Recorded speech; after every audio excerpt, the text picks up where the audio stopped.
শুভেন্দু অধিকারী মাথা পাগল হয়ে গিয়েছে। হ্যাঁ, ওর ঠাকুরদা ওর পদ্মাদু সব বাংলাদেশি। ও ভোট মানে পাচ্ছে না, পাবলিকের সাপোর্ট পাচ্ছে না। শুভেন্দু অধিকারীর মা হচ্ছে বাংলাদেশি, ওদেরকে আমরা বাংলাদেশে পাঠিয়ে দেবো।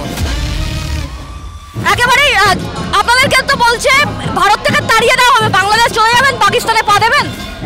আমরা কেন যাব? আমরা মোদিকে পাঠাবো, অমিত শাহকে পাঠাবো। শুভেন্দু অধিকারী বলছে আপনাদের পার করে দেবে, আপনাদের পাকিস্তানে যেতে। শুভেন্দু অধিকারীকে আমরা বাংলাদেশে পাঠিয়ে দেবো। কেন, ওর কিছু নেই? আমাদের সব কিছু আছে। শুভেন্দু অধিকারীর মা বাংলাদেশি। শুভেন্দু অধিকারীর মা হচ্ছে বাংলাদেশি।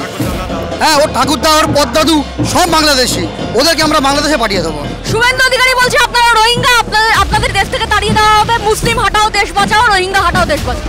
শুভেন্দু অধিকারী মাথা পাগল হয়ে গিয়েছে। ও ভোট মানে পাচ্ছে না, পাবলিকের সাপোর্ট পাচ্ছে না। তো গভর্নমেন্ট একটা স্থায়ী গভর্নমেন্ট, মমতা ব্যানার্জির নেতৃত্বে একটা শান্তিপূর্ণ গভর্নমেন্ট চলছে, সেটাকে কিভাবে ষড়যন্ত্র করে ফেলা যায় সেই প্রচেষ্টার একটা অঙ্গ এসআইআর।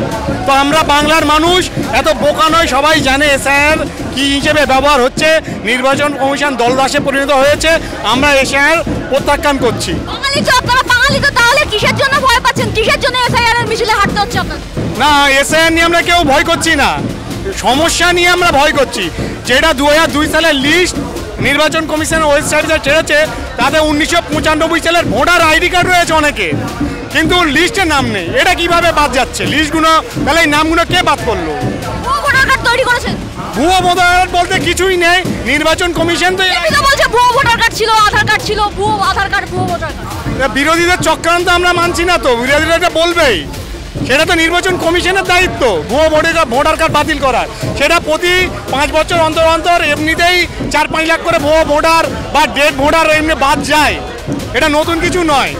কিন্তু এসআইআর নিয়ে যেটা গন্ডগোলটা করছে, যে ভালো যারা বৈধ ভোটার তাদের একটা ষড়যন্ত্র করে একটা পার্সেন্টের ভোট কেটে দিয়ে ক্ষমতায় কিভাবে আসা যায়, এই ষড়যন্ত্রটা আমরা মানছি না।